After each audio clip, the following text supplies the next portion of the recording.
morning, good afternoon, and good evening. Welcome to all of our attendees tuning in from around the world.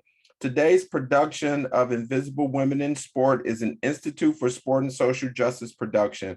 I am your producer, Garnett Overby III. All guests will be muted during this production, but I encourage you to use the chat feature to ask a question or leave a comment. We will reserve time at the end to answer your questions. So now, without further ado, I would like to welcome our host, Candace Martin. Hello, everyone. Welcome to season 3, episode 11 of Invisible Women in Sport. And I am your host, Candace Martin. Today, I'm looking forward to talking with our special guest, our first NFL professional staff member, Dr. Laurie Robinson, player engagement assistant for the Baltimore Ravens. Thank you, Laurie, for joining us today. Thank you so much to the Invisible Women in Sport crew for having me. Candace, I'm super excited for this conversation. Absolutely. So let's get into, actually first, I told you we do a little icebreaker, either rapid fire or two lie. Okay. So as a former athlete, we're going to do rapid fire. I want to see how you perform under pressure. Oh, okay. So I'm going to get my timer started. All right, get the timer started. All right. You ready to give it a go? I am. All right, let's go. Distance running or sprints? Oh, sprints. Field events or running? Running. Home workout or gym workout?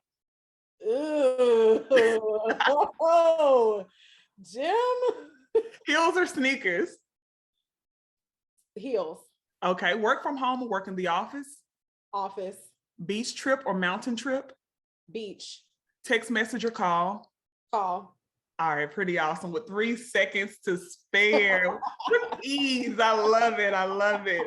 That's the athlete. That's the athlete in you. That's the athlete. Some of those were no-brainers. Like it was immediately. Yeah. But you said gym workout, or what was the other option? Or home workout. See, I'm not for either one. Like I'd rather be in like a group training session. Yeah. That's why I had to pause. I had to hesitate. Oh yeah, absolutely. I think it's just because even as a collegiate athlete, I was the same way. Like it's like the gym, I have to go and think of my own workout. It's like right. You have to have a certain level of motivation to work out at home alone. Exactly. See, we're on the same page. I put on the Golden Girls and I be sitting on the couch. All righty, Laurie. So we're gonna jump right into the conversation. So the viewers have pretty much heard about how you are a former athlete, track and field, if you all didn't get it from the rapid fire. So as a child of 2 professional athletes and a former athlete yourself, how did you get your start into sports?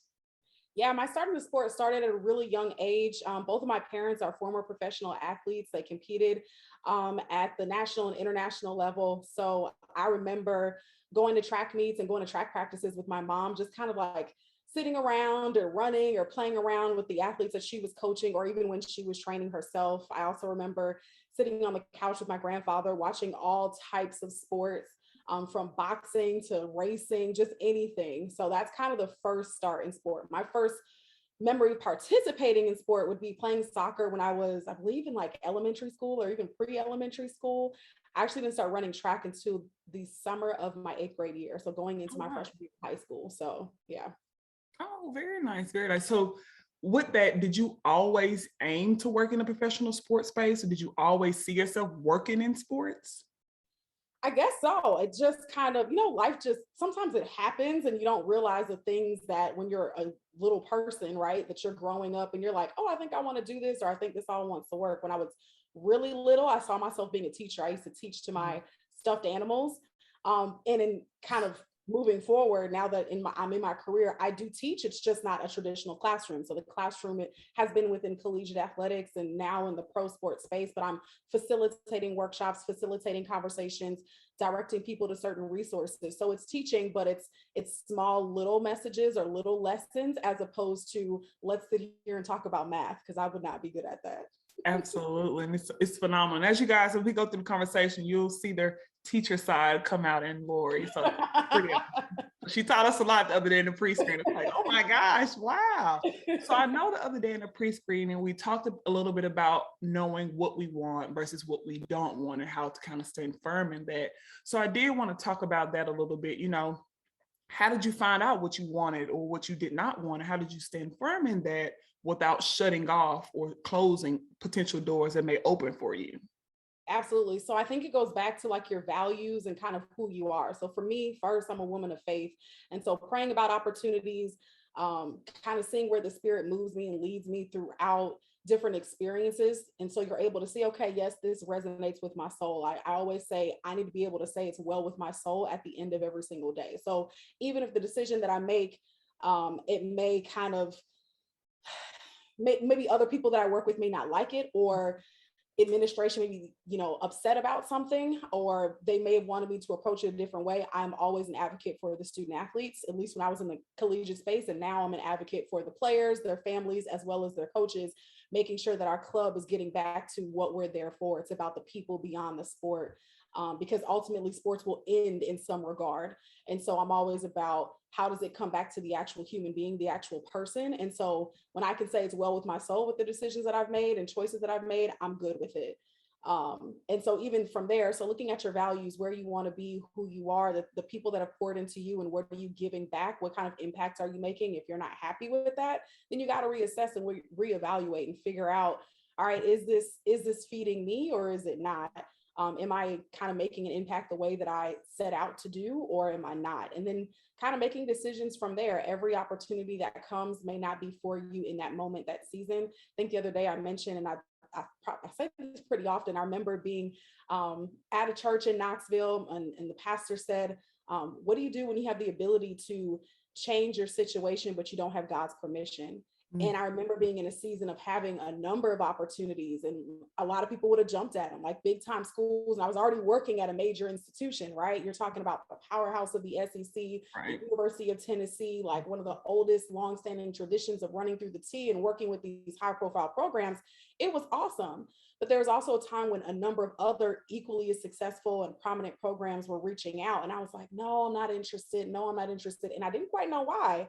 Yeah. But the inside reason was God just having given me permission. And I couldn't verbalize it at the time, but I knew something just wasn't right. And it was because God had given me the permission I needed to move on to something else. And when that time came, I did pray about it, and I moved on to something else and transitioned to Texas A&M. But even discerning this role here in the NFL, a lot of it was timing and figuring out, does this align with who I am, what I am, my values, what I see, what kind of impact I want to make. And I'll be here as long as they'll have me, and as long as it fits with my soul. If it doesn't, then we'll go on to something else. But it's great so far. So Absolutely. So 2 things I want to hit on based off of what you just said. And I'm so glad you went there, because I was hoping you did. I'm just talking about something refueling you, because oftentimes, we have jobs we're going to give it our all, but then we have to also ensure this also refeeding us, refueling us, because then you'll burn out really, really quickly. And then I also appreciate you saying, like, it's okay to say no to certain opportunities, but you have to know that it's not just not right now. It's not sitting well. God's not ready yet. So, let's wait a second.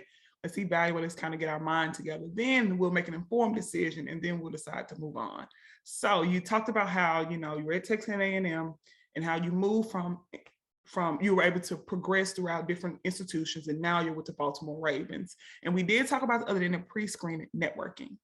We're always trying to figure out, what's the formula, how do you effectively network to the point where you stay in contact with the person to where it works for both parties, but where you're also not being a nuisance, to where it's quality over quantity. So I do want to talk about how you were able to utilize your network to be able to ultimately land your role with the Baltimore Ravens, and how you manage your network now. absolutely. So I guess part of networking, honestly, is just doing great work where you are, right? Like to me, that's your first idea and first entrance in kind of peek into what networking is all about. And even from the undergraduate level, you never know the people that are looking at you or what opportunities may present themselves. So kind of when I was an undergraduate student athlete, I truly was a student athlete. I was super active in the athletics department, super active within my department of sport management, active in athletics, active on campus, a number of different activities, but not just active just to be active, but trying to make an impact, like trying to help people, wanting to serve people. And it happened to be in sport, and those two things aligned. And so it worked out really well. But I mentioned that because So fast forward, I'm still able to serve on the Emerging Leaders Council at Syracuse University, as well as an advisory board member for the Syracuse Sport Management Program. And I think I am the only woman of color on that advisory board. So the program that I was a part of and was the poster child for, now I'm serving in a board member role with other, very high profile people. I'm probably the least qualified person on that board, but there's other, there's CEOs and there's business owners and like billionaires and millionaires. And the point of a board is to raise money to bring that to bring that program some notoriety, right? And so for me, being able to have made whatever impression I made as an undergraduate student allowed me to get the position, or be nominated for the position 10 years later, 15 years later. And so but that was all because of networking. To walk into a boardroom and you're a part of this meeting and people are referencing things from years ago to say, hey, this was you back then, and now we want to use you and what you've learned. How can you pour that back into the students? That in and of itself was networking.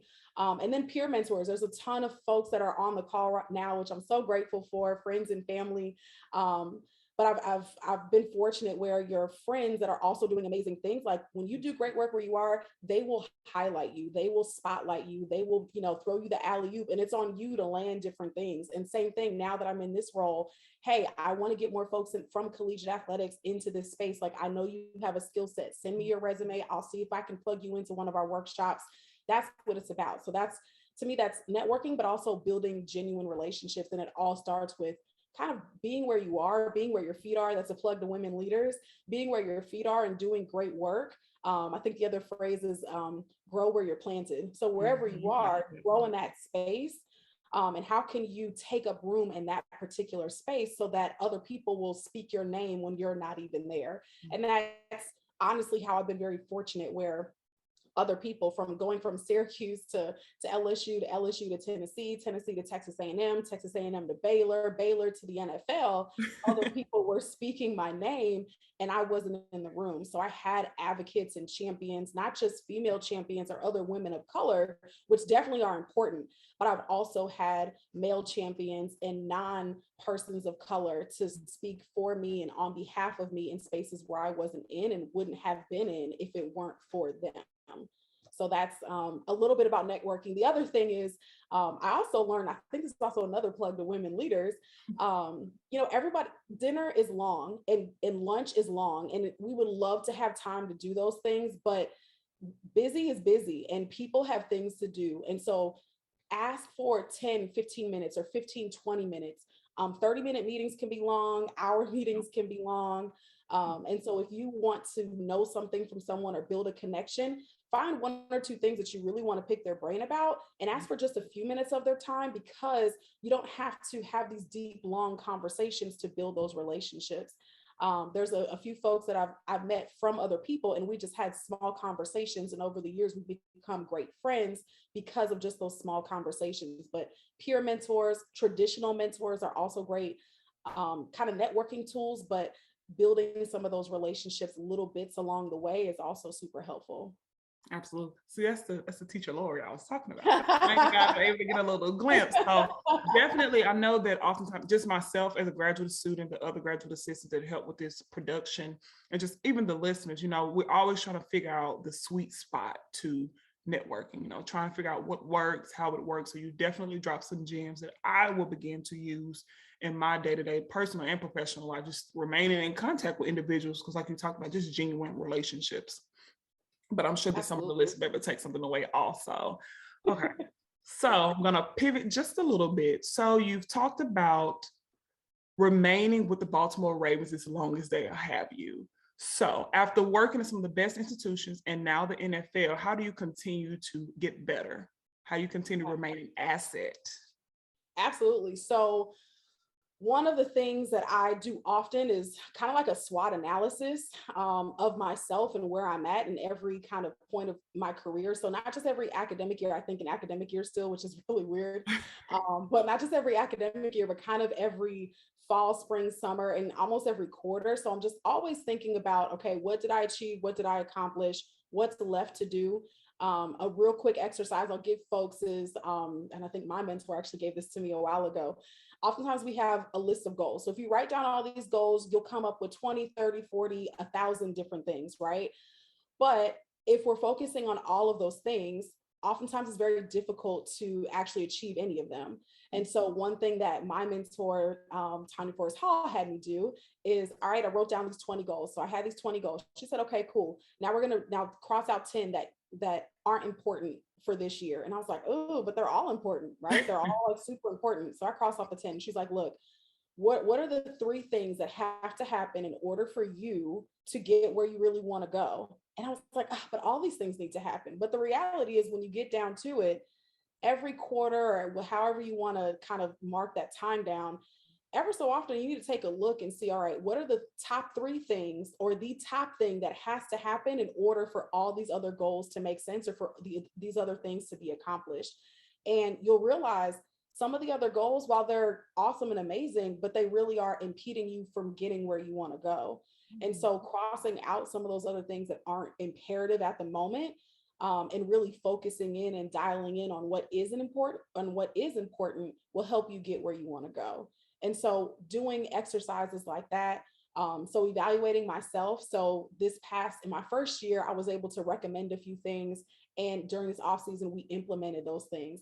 Well, fortunately / unfortunately, they were a huge success. So now the pressure is on. So you're asking a great question. How do I take what we accomplished last year and elevate it? So we planned a couples retreat, which was awesome and amazing. So now we had about 12 guys that were interested. Well, now the buzz is around. We got back and everyone's like, man, I heard the retreat was awesome. Like, I'm coming next year. And it's like, oh shoot, like we better lock in speakers, we better lock in all this stuff, and using some of that energy to try to capitalize on what we did. Some different workshops that we implemented this particular year, taking our women's and our families programming to the next level. And so we're planning for those things. And as long as I have the freedom and flexibility to do that, it's going to be great. And honestly, the other piece of it is, leadership is so important. Leadership isn't just about a title. You can lead from where you are. And so me being able to display different leadership capabilities during this first year in the NFL was awesome. So much so that I continue to get more responsibility, and my direct supervisor gives me the green light for, all right, this is you, like, vet this speaker out. You know what I look for. And so that's awesome. Having those small bits of victory along the way has been super encouraging as well. So all those things will help me to make sure that I'm on the right track and that I am getting better. I'm growing in this particular space. But also that my direct supervisor continues to see value in me and pours into me and gives me the freedom and flexibility and autonomy to kind of operate and use some of the skills from the college space and bring it to this professional space. Absolutely. Gyms are continuing to fall. It's like almost a formula. You know, you come up with a list of goals, you say 20, you knock off 10, okay, then you have to knock off 10 more. So that was pretty interesting. I never thought of like goal setting in that way, but I could definitely see how that could be beneficial, because then therefore it's not overwhelming and you don't have an overwhelming sense of lack, like not being able to accomplish something or be able to accomplish as much. But if you narrow down the list to about 3 to 5, then it's more feasible, especially if they're imperative to the overarching goal. Absolutely. Absolutely. I enjoyed that. All righty. So we kind of talked a little bit about you being an informed practitioner. So how has being an informed practitioner impacted your outlook and ability to perform your job? Did you catch So it? being an informed practitioner is really about not just doing the work, but are you able to foreshadow and forecast what's coming up? So oftentimes we talk about trends. So what are the trends in sport? What are the trends in collegiate athletics? What are the trends in youth sport? How are you contributing to that information? The doing things just to say that you're doing them doesn't mean that you're doing them right, even if it's been successful. So the notion of if it's not broke, don't fix it. It's true, but it has like a little asterisk for me, because if we're not evaluating everything that's around us and reaching out to our counterparts to say, hey, are you doing this differently? Are we missing something? Did we hit the mark, or how can we take this to the next level? Then you're not getting better. Eventually you're going to stay stagnant. It may not happen this year, next year, or the year after, but 10 years down the line, you're going to look and say, oh, wait a second, everybody else built this state-of-the-art mental health and wellness facility. Where were we when that happened? Well, you were just doing the same thing, right? So, and I really do think that COVID has helped to force people to pivot and to think? Are you going to change with the time? So with technology and COVID and different protocols and mental health and wellness and social responsibility, companies are moving in these directions. And so the ones that aren't doing these things are going to get left behind. So in terms of being an informed practitioner, it is that, are you evaluating yourself? Are you evaluating the leadership around you? Are you evaluating the company that you're working for? And does it align with your values? Does it make sense to still remain with that club, that team, that organization, that institution? Or do you need to make some changes for yourself? Absolutely. So it's pretty much just writing those things, just like I said, it's an evaluation. So it's a constant evaluation of all those aspects just to ensure that, one, I'm an asset to the organization or to the people that I'm serving, but also is the organization, is it still fueling me? Does it still serve a purpose in my life? So I definitely agree with that. And I enjoyed you dropping that gem also for us. So I'm going to pivot just a tad. So, myself, my ENA, we're all Black women who aspire to work in athletics, maybe even potentially professional sport. So, oftentimes we hear about how leagues or professional sport teams are reluctant to hire women and also Black women. So what has your experience been as a Black woman in a white male dominated space, in a professional sports space at that? Yeah, so it's a lot. So honestly, it's been great. But I'm also not numb to the fact that it has been great, because often in spaces where I've been, I am one of very few. So if you remember earlier in the conversation, I mentioned being a part of this advisory board, and I was the only woman of color, right? And I referenced being the poster child. Well, I literally was a student athlete at Syracuse in the sport management program. I was a high achiever athletically and academically. And so for graduation, and even before graduation, I literally had a poster with my face on it. And I had a quote about all that the Falk Foundation organization had given unto me. And so literally the poster child. And my mentor, I remember Tanya said years ago, like, Syracuse has been great to you, but it also has done you a disservice, because you're going to get out into the real world and you're going to realize that everybody's not just going to love Laurie just because she's Laurie. And I'm like, what? That doesn't make any sense. What do you mean? But the reality is that when you walk into a room as a woman of color, right, I am seen, I am heard, even without saying anything, right? If it's my hair, if it's the clothing that I'm wearing, the way that I speak, the degrees that I have, whatever it is, people know me without knowing me. And I also remember a time when I was in leadership, and a colleague of mine, a white woman, we weren't seeing eye to eye on something. And after the conversation, she and I talked, and she said, I really wish you would have just said these things. And I said, I understand you. I said, but understand from where I'm sitting at. You can say whatever, but if I say something in a certain way with a certain tone, or even without the tone, right? If I say certain things, I will be looked at potentially as the angry Black woman, especially if I'm the only one in the room that has a differing opinion, even if, regardless if I'm in leadership or not. And for her, the light bulb went off. It was, ooh, I do see what you're saying, and I get it. And now that makes a lot of sense. I see you holding yourself back in certain meetings, but then you always follow up. And now I understand why. And so knowing those things, I am very cognizant of what I share in meetings or with certain people in certain spaces. I'm very aware of how I show up.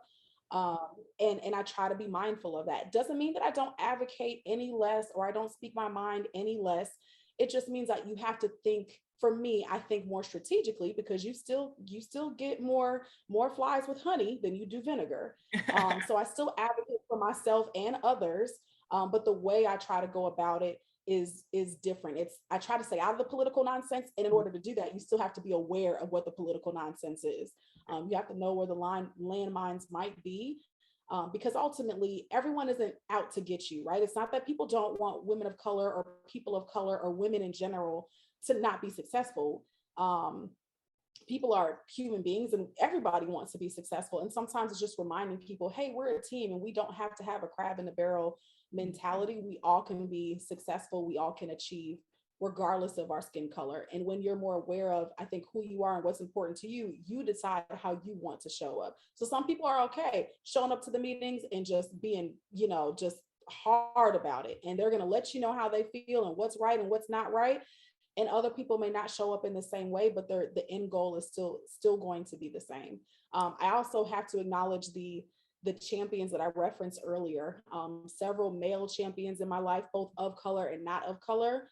And I appreciate those folks in those spaces, particularly in this NFL space. I was fortunate where not just my direct supervisor, Jamil McClain, I cannot shout out him enough. He is awesome and amazing, and giving me an opportunity, but as well as our executive vice president, Ozzie Newsome. He was the first Black general manager, and he did my interview. But even beyond that, he also, every time he sees me in the building, "Hi, Laurie, how you doing?" Like, he makes sure he acknowledges my name. So even if people don't know my name or don't know who I am or what I do, they've seen my face enough, and they've seen me affirmed from other people, which has been really helpful. So now there's coaches, they may not know my name, but they say, "Hey Doc, how you doing? Hey coach," like, cool, awesome. So having that reinforcement is also greatly appreciated, especially as a young woman of color. There's a scout in particular, Terrell Parker. He makes sure that he advocates for me in spaces in the building. And I really appreciate him for doing that. So if I have a question about something, I don't understand something. Last year, we had a ton of things that happened with our organization. If I had a question, I could say, "Hey, can you fill me on this?" Or, "What happened with that?" And he would kind of fill in the gaps if something was missing for me. And I really appreciated that. So it's not just having your female champions, your other women of color that are going to champion you, or women that will champion you, but it's also the other people that are in spaces that will also help to champion you and push you forward, so that when you are in the decision-making seat, you make sure that you include everyone. And so that's the other thing that I try to do, is regardless of who people are, I always speak and say good morning. And sometimes people speak back and sometimes they don't, but it still doesn't change me. I still say good morning. And eventually some of those folks will come around, and they have come around. Yeah. When they ask for my opinion or my advice, we're going through the scouting process and the draft process, and they realize, "Oh, wait, you've been at all these places. Do you know someone that knows this? Or do you know this person? Or do you know this student?" "Actually, I do. Let's have a conversation." And so that's been really helpful. But those things wouldn't have happened if it wasn't for folks like Jamil, Ozzie, and Terrell to kind of push me in those spaces and make sure that other people knew that I had value. Yeah, absolutely. It's so many things that I think that I've heard throughout our conversation, from being an informed practitioner to your network, to having champions, to you may not even enter a room, but the room will know of you prior to you even being in that room, or prior to you even opening your mouth and saying anything. So I think there are a lot of things that are being consistently said throughout our conversation that I do think that you have utilized throughout your career, but also myself and other listeners will be able to utilize as well. So you did begin to talk a little bit about you kind of work right now working on the recruiting process. So explain to someone with no knowledge, what do you do on a typical day? We know no day is the same, but on a typical day, what does it look like for Laurie? Oh my gosh, who knows? So I'll break it down. So in the NFL, player engagement has 4 major components, and those 4 components are career development, career and professional development, personal development. I'm drawing a blank now. Career and professional development, personal development, financial education and literacy, and then continuing education. So I'll start with the last one, continuing education. Any player, their undergraduate degree, or if they were in the midst of completing any other type of degree, we want to assist and connect them with different resources and people so that they can complete that degree. Or even if you're interested in exploring, nowadays the certificate of advanced study is really popular, especially in spaces like real estate or entrepreneurship. So if you want to earn a certificate of advanced study, we'll connect you with different institutions, people, and places that can do that. So that's one of our major pillars. The second one would be financial education and literacy. Again, the NFL, as well as the NFLPA and the Players Association, the NFL Trust has a number of different financial educational partners, but we take it a step further. So all of our rookies, our second and third years also participate in kind of some very intense financial education and literacy, because we want to make sure that the players, as well as their families, understand not just their own paycheck, but how do you make it work for you well after you're done. People joke and say the NFL stands for not for long, because you don't know how long you'll be in that space. But while you're in this space, you absolutely should take advantage of the resources. So to all the young professionals on board, if your organization or your company has a matching program for your 401k, make sure that you max it out, because while you are young and you have the responsibility of yourself, you're not tied to anyone or any kids. You should definitely max it out. And that's what we encourage our players to do and their families, is to max out their 401k, because it's a free benefit. So use it. So that's one of the things we kind of focus on in financial education. But there's so many different aspects. There's taxes, financial planning, that sort of thing. So we hit on those, and we partner with people to provide that education. Career and professional development, it can look a number of different ways. So we partner with internships, externships. There's things within the NFL, there's career forums, there's job shadowing opportunities. Most of this happens out of season, so during the off season, so between the months of kind of February, March, all the way probably until about June or July. So this time is probably when things are wrapping up. And that's really when the players and their families have time to focus on some of those things. It's really difficult to do it in season, but we kind of match different people with their perspective interests and go from there. And then personal development and skills, it could be almost anything, literally anything. So etiquette classes, personal wellness and safety, mental health and wellness. So player engagement is literally any resource, anything that's outside of football but still connected to your life. Those are the things that we want to partner with you. We want to figure out how we can make it work, whatever the it is, for yourself, for your family, for the coaches, and then for everybody that's connected to you. So it's a number of different resources.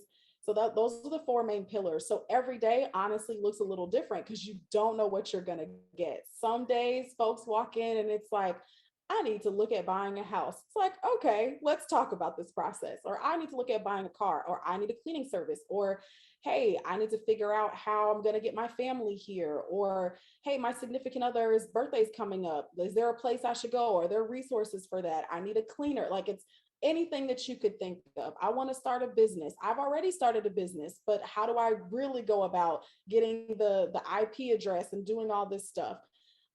It's literally anything that you can think of. And if we don't have the direct answer, our responsibility and our focus is we'll figure out the person that can help you the best. So it's not that we're like the plug, like we're the plug for all the resources and all the juice that you ever need.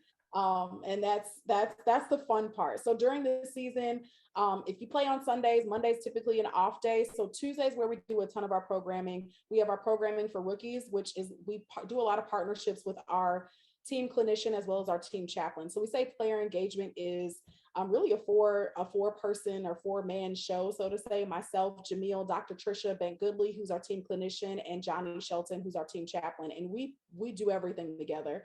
So the workshops with the rookies are about healthy relationships, unhealthy relationships, nutrition,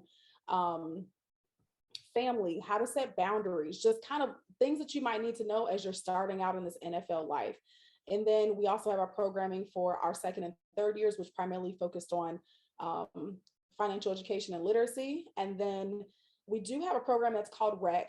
And so REC is our kind of our injury reserve program. So guys that are injured, we want to make sure that they're still tapped into the team. And so we do focus on mental health and wellness with them, making sure they're not just focused on their injury. How do we pour into them and still make them feel connected to the team? So all of the guys last year were interested in real estate. So we had different real estate experts come in and talk about various aspects of the real estate process. If it's commercial property or mixed property or personal property, how to secure loans, how to find a lender, how to find a builder, what that process looks like. And so we were able to partner with some different folks on that, and that was really beneficial.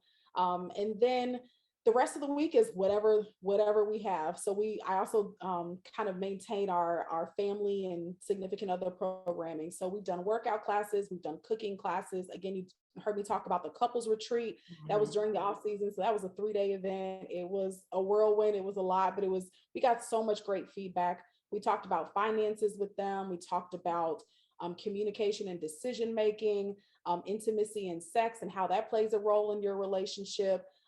Managing two separate households. So typically the players, oftentimes they may live away from their family. So you might be with your club, but your family might reside in Florida or Georgia. And so how do you maintain a great relationship when you're away for 6 and 7 months at a time, what that looks like?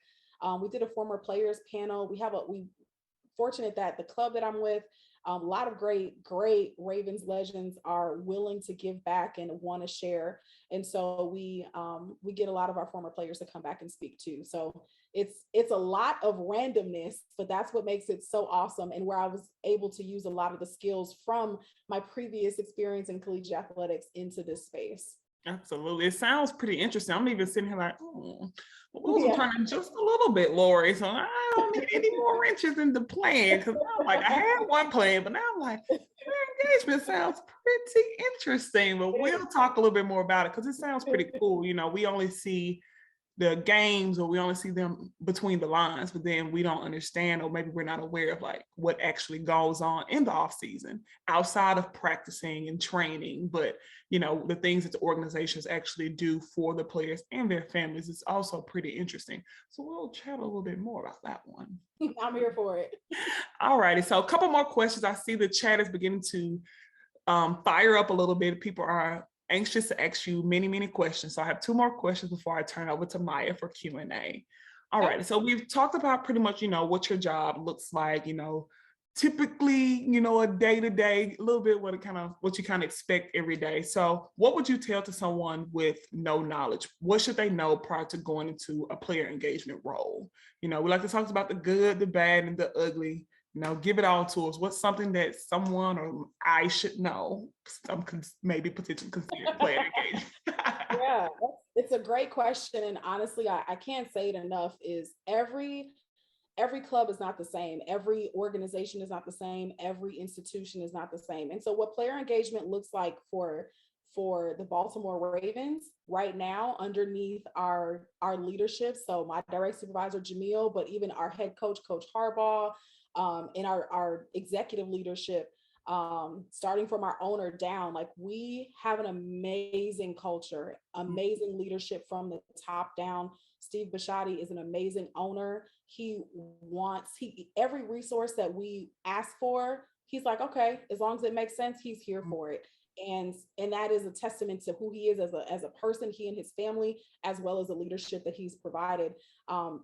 But also having a club, or being partnered with a club that has kind of the same kind of core leadership team for several years. So we have a new president in Sashi Brown, but our former president, Dick Cass, is with the club for so many years.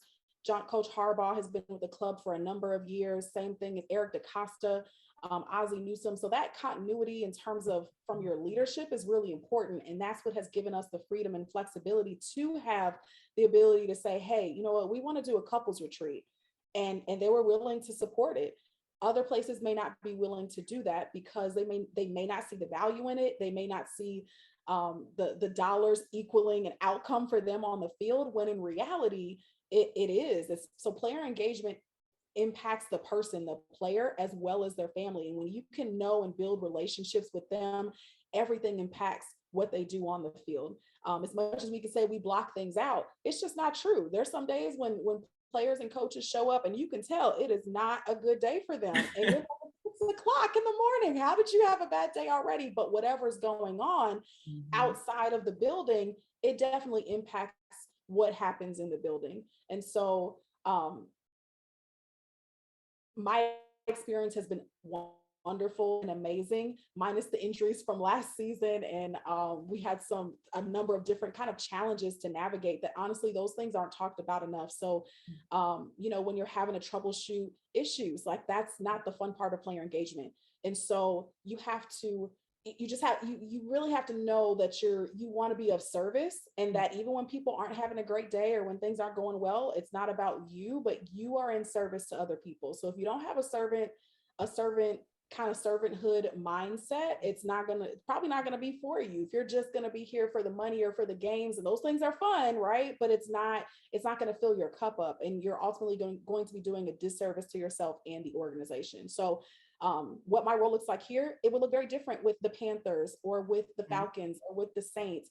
There's always a player engagement person, but there's 32 clubs, and 32 clubs do things differently. There are some standards from the NFL that you have to abide by and use certain things, but the NFL gives you a lot of freedom and flexibility, and every club gets to choose what they want to highlight and what they don't want to highlight. So, and even same thing from the college level. For me to be the director of player engagement or work with player engagement at the collegiate level, it looks very, very different than what it would at another institution. Player engagement at Baylor versus LSU versus Texas A&M versus Tennessee versus Syracuse all looks very different. And it really does depend on who's at the top. So who's your either owner, president, general manager, head coach, or who's the president of the university, the provost, the athletic director, the head football coach.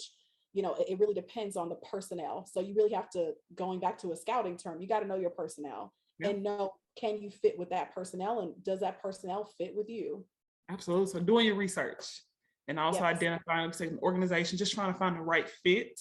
You just ensure, like I say, you have to be a servant in a player engagement role, just ensure that it's going to refuel you, because it's going to take a lot of you. So definitely, that did sum that up for me, just kind of what to expect. You know, I'm sure for other people listening that are interested in player engagement, just a little bit of what to expect, you know, kind of how to decide on the organization, you know, trying to find that fit and doing research and all those things. Absolutely. So last question I like to end with all my guests. We talked a little bit about the other end of pre-screening. So what would you tell your younger self? What would you tell younger Laurie, something that you may be still working on today, because we find a lot of guests who's still working on it today, but something that you know now that you wish you knew when you were younger?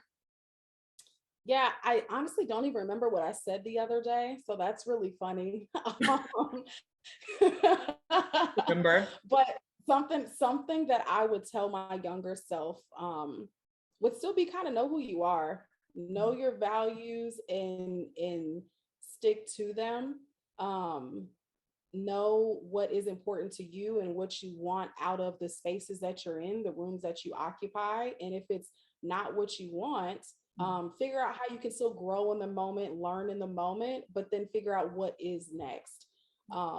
There's so much out here, and it's not to say don't tough it out or don't stick it out, but sometimes we end up in spaces that we just don't need to be in, and we stay there longer than we need to, and we end up doing a disservice to ourselves and to the people in the organization that we're around, and that just doesn't make sense. So knowing who you are, knowing your values, aligning yourself with people and values that fit those things is really important, and not to get blindsided by, and I say that having worked at great places, right? It's easy to say, oh, don't chase the lights, don't chase the fancy institutions, when all I know is big time, right?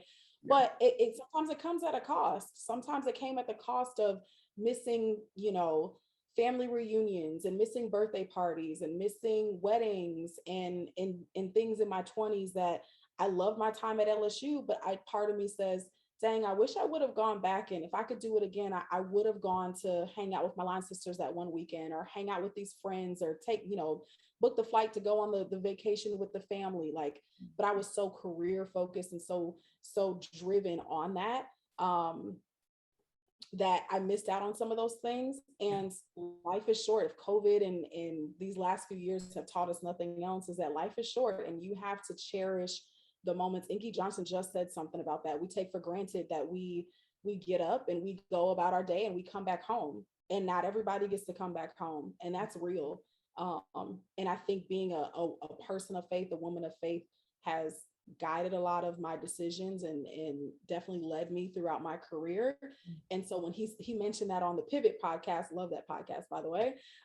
He mentioned that on the Pivot podcast. I was like, man, that's real. Like, that is so real, that we often we take for granted coming home every day and being able to look your family in the face, and give your loved ones a call. So those are the small things I would say. Just life moves fast, and you have to move with it, but make sure that you're moving and it's well with your soul along the way, and that you don't take those things for granted. Yeah, absolutely. And Please, friends, put your questions in the chat now for Laurie. I am going to throw it over to Maya King for Q&A in just a second. But yeah, the other day you mentioned how just you wish you'd gotten more experience. I think that's what you said prior to you. That's what we talked about. You kind of did touch on it a little bit. I was like, I remember what you said, but I'll see what you come up with today. But yeah, but they're both gems. I know you talk about the experience piece, but I think that what you did share with us today is absolutely beneficial for myself and then for also our listeners also. And I'm definitely going to check out this podcast, the Pivot Podcast. Yes. I'm going to check it out. Absolutely. So, all righty. Thank you so much, Laurie. I'm going to throw it over to Maya to take over for Q&A. Awesome. Thank you, Candace. What's up, Maya? Hey, I know Candace pulled out her notebook for some notes and I had my phone for my notes. So I love it. But we'll move to some questions in the chat. I know I have two from Nastasia He-Hope. And the first one, I definitely understand. Do you have any tips for introverts trying to become better at networking? Yeah, so ironically, I am actually an introvert myself. I say that I'm an extroverted introvert because can I network in a room full of people? Sure, but it's not really my thing. I am better in small spaces. So I usually find one or two people or a person and just strike up a conversation with them, like that one person. And hopefully we align in something. And I take their business card or whatever that information is, and I just remember it and I follow back up on it. So that's if you're like at a conference or a major event. But also, it's sometimes it's kind of odd, like cold calling people or, shooting someone a random email. But do that. Like just say, hey, I see that you do this. I would love to ask you a few questions. I'm interested in this space. Do you have time for us to chat for 15 or 20 minutes? And don't hit them with 85 questions, just hit them with a few questions, but then you get to know that person. And that's another way I kind of try to network as well. But I can't stress enough, like the people to your left and your right, whether you're at work or in graduate school, those folks are also a part of your network. So, get to know some of those folks genuinely. Not saying make friends with everybody, because sometimes you see people and you're like, I don't think I want to hang out with you. And that's okay. You don't have to. But find the people that you do think you're well aligned with and connect with them, get to know them a little bit, and just follow up. And the other thing I didn't mention earlier is in terms of keeping up with the folks that you do connect with. I think this might be from NCAA leadership, something or other, but keep a spreadsheet, keep an Excel spreadsheet of, I have different tabs. So there's folks that I know from Baylor, folks from Tennessee, folks from the SEC or ACC, the pro space, but I have different tabs for each area of sport or how I'm connected to different people. And I list the name, where I met them at, what their role is with the organization, and something unique that we talked about in the conversation. And then I follow up on that. But that way it's digital, and and I also mentioned the last time that I kind of kept up with that person. So if someone emails me, a week ago, I can say, all right, I spoke to that person back in July. So now I know, hey, in July, we had this conversation, and then we can reference something else. So those are some quick tips. I hope that helped. Yeah, I definitely had started doing the spreadsheet thing. So when you mentioned it the other day, I was like, I get it. Like I need that to keep up with people and remember what we talked about. And it makes it easier for me to follow up with certain people, even though I don't necessarily want to reach out to people in the first place, but. Handwritten notes too, they go a long way. I keep them when I get things from different people, I keep them for quite some time, because sometimes when you're having this might be from women leaders, I can't remember, but sometimes when you're just like, all right, it's been a day at work, or all right, I'm kind of over today, or I just need a minute to myself, I'll pull out certain cards and I'll read them, and they're always encouraging, always inspiring, and it just reminds you, all right, like you had a moment, but now let's get over it and let's move on. Right. And our next question says, what impact, if any, did COVID-19 have on your career? Yeah, so ironically, I was already starting to pivot in a sense of knowing that I was I've done everything I wanted to do in terms of the student support service space in collegiate athletics. Folks were trying to encourage me that I should try to be a senior associate AD of whatever student support services. And it wasn't for me. So I knew the next the flip side of that is that I knew I needed to get back in leadership in a way if I wanted to have the impact in collegiate athletics that I wanted to. So for me, it was either kind of explore the chief of staff role or explore player development / player engagement. And so I took the time kind of post COVID to do some of that, but really what stemmed that was me finishing my PhD. So me getting to Baylor, I actually took a significant pay cut. And then I went from a leadership position to a non-leadership position. But it was intentional, and people hear it and they're like, wait, you did what? And I'm like, yeah, I did that because I needed to finish my PhD. It was about something more for me than just that. And so I finished the PhD, and I said, once I did that, I would then think about what's next for Laurie. And so COVID happened to coincide at the same time. So it was at the same time as I was starting to pivot anyway, but it worked out well. I think for everyone, COVID has put reality in perspective that life is finite and you have to appreciate the opportunities and the people and the places and the things in when you have them for those moments, and to not take it for granted. So I've definitely taken advantage in the NFL. There's a little bit more free time. Like we have this set 3 weeks right before training camp. And so I got to see family. I've seen my family more in the last year than I have in the last 10 years, which is crazy. But it's just because of the way that the calendars work out. And so I've given myself more permission, and I've kind of taken advantage of the time that I do have on the weekends to shoot up to New York to see family, shoot up to Atlanta to see family, go check out friends in different spaces. So COVID has definitely reminded me that what's important is important, and don't forget about those things. Yeah, definitely the slowing down piece, like thinking about your next steps and being intentional about what that is and what that looks like for you.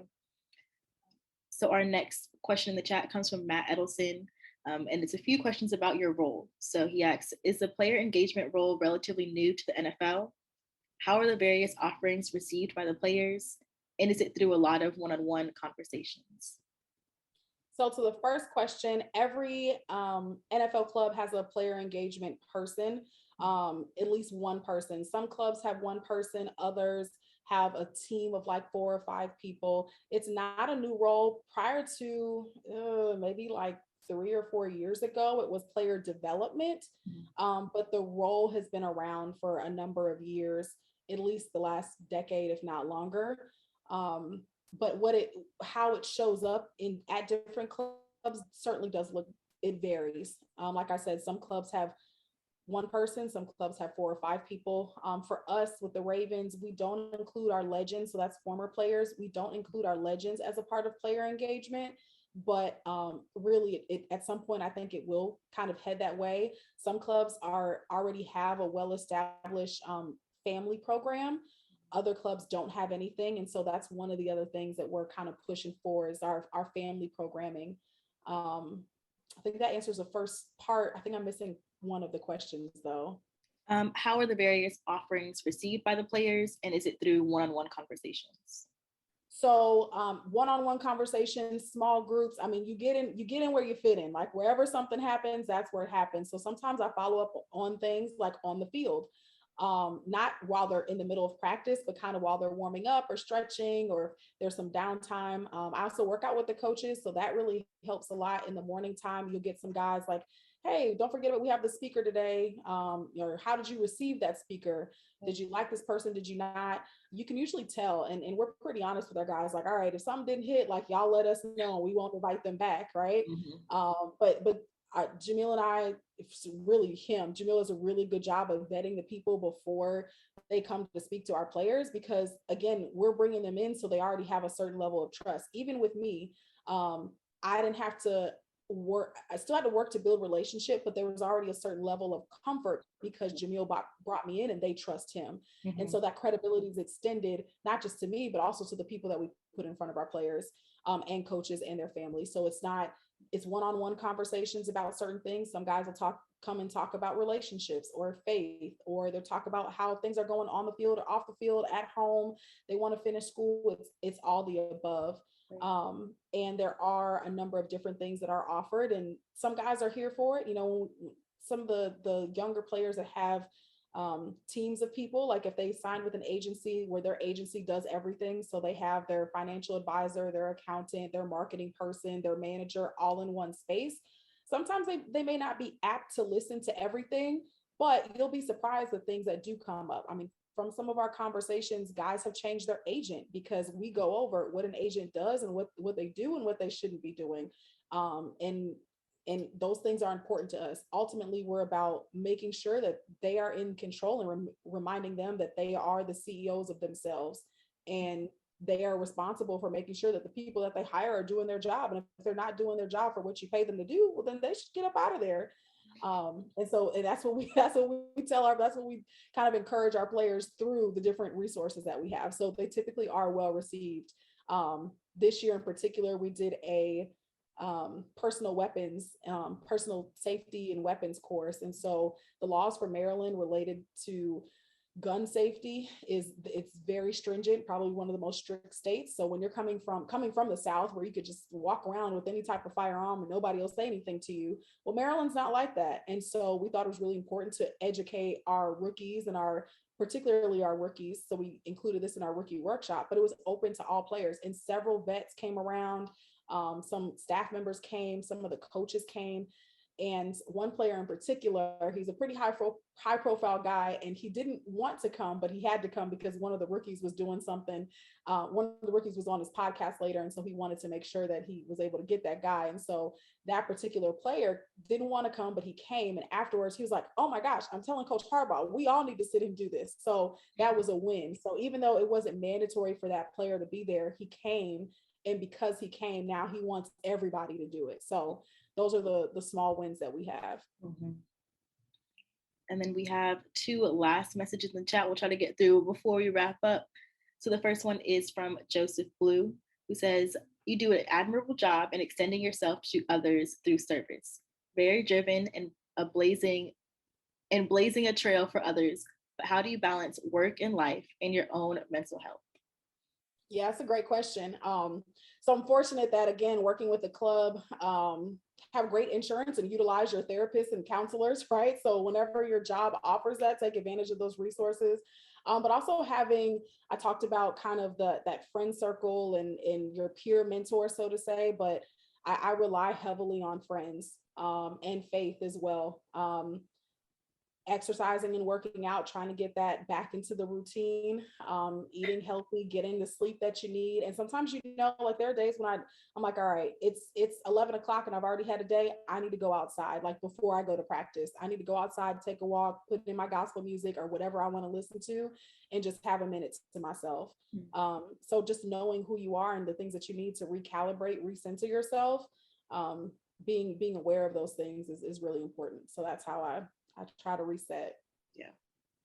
And our last one from Amber Hudson, she asks, has it been harder for you working with college or professional athletes? I'm sure each has its own challenge. Correct. They're very different for different reasons. So in the college space, it was really easy, I think, for me to build relationships because I was like the plug at the very beginning. So when players would come in, guys and girls, they'd realize, oh, you're the lady that has all the answers for all the things. And you're super helpful and you're going to be there to help me figure it out. And they kind of realized that pretty quickly. So my office was usually always packed, which was great. Really hard to get work done sometimes, but it was awesome because I knew I was making an impression and that feels good, right? But the flip side, the pro space is a little bit different, but you realize that the players are paying attention and they see things. They may not always say things, which is very similar to the college space. The college space, the people realize who they can trust and who they can't. The same thing in the pro level. The players, the families realize who they can trust and who they can't.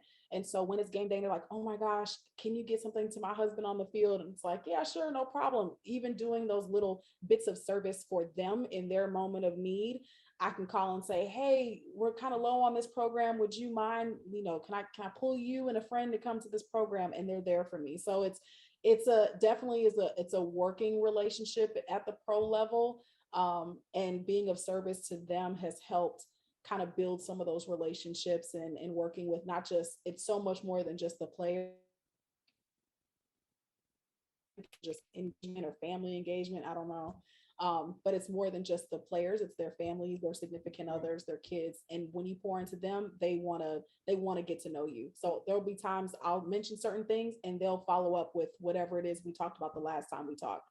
Or I'm excited to see the guys next week because we've been away for a while, and some of them we left conversations on certain things, and I know they're going to bring it back up because that's just the personality. So I utilize all the space. So on the field or in the cafeteria, I'll schedule breakfast and lunch or dinner with guys. Like, hey, let's sit down for dinner today, and they'll remind me. Like, I'll pop into the caf, and they're like, hey, you're supposed to sit down and have lunch with me today. It's like, okay, so all right, so you remembered, and that shows that they care, they want to build that relationship. So I don't prefer either one. They're both great, but they do look very different. Mm-hmm. Yeah, we had talked about the difference between service and advocacy in the pre-screening and how those look different and the two roles and the struggles that come with both. And I thought that was interesting. But those are all of my questions, so I'll send it back to Candace to close out the show. Thank you. Thank you, Thank you, Maya. That was great. I got to get on this spreadsheet wave. I got to do that. I got to do that. Absolutely. And like you said, it was just knowing, well, even when you're at work, just being able to just take a few minutes, if you need to walk, just to get outside, listen to music, do whatever you need to do to kind of reset really quickly so that you can present yourself back to work as your best self. So now we're going to close out the show, guys. So thank you again, Ms. Laurie, for taking some time with us today as our first NFL guest. It was truly a treat.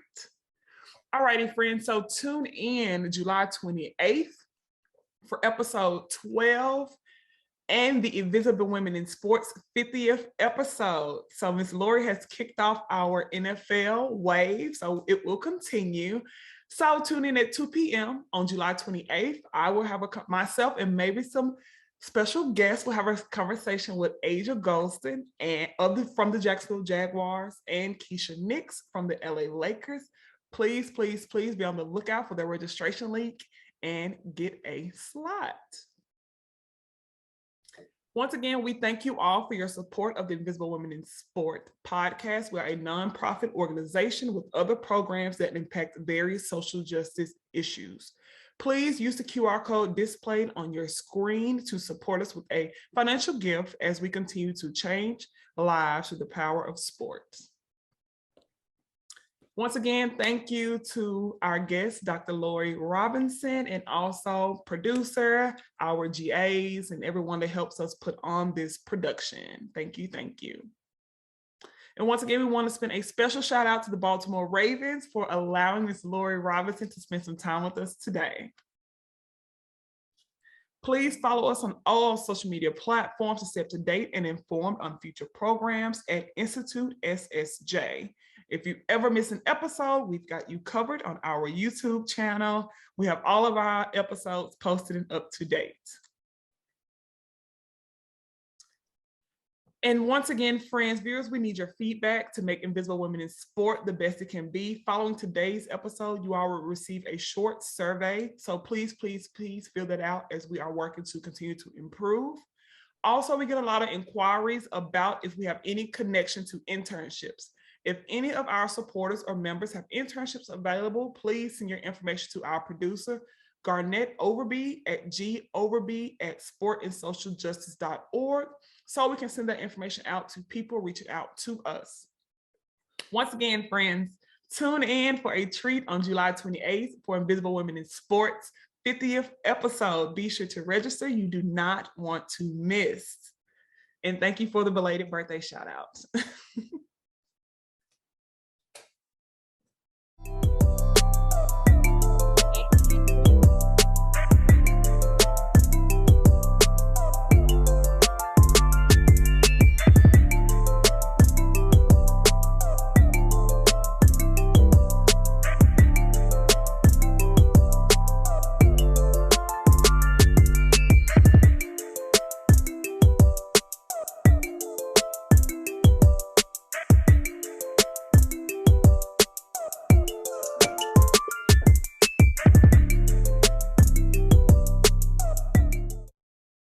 Thank you, friends.